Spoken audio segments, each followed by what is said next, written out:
এই স্কুলে আমি 1972-তে আসি সেপ্টেম্বর মাসে, এবং তখন হায়ার সেকেন্ডারি টিচার হিসাবে আমরা বেশ কয়েকজন বারে নতুন করে আসি, এবং সেটা কন্টিনিউ করি 1989 পর্যন্ত।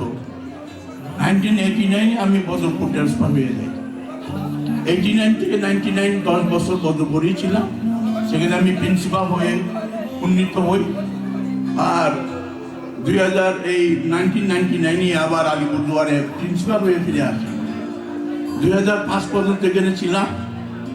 আবার 5-এ শিলিগুড়িতে বাণী মন্দিরে আমাকে ট্রান্সফার করা হলো। এখানে 1 বছর থাকার পরে আমি রিটায়ার নিলাম, অপশন নিলাম।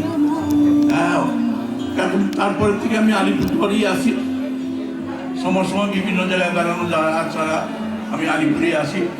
আমি সবার যাতে দীর্ঘায়ু ভালোভাবে থাকো, তাদের আশীর্বাদে আমি শেষ করতে চাই। ধন্যবাদ।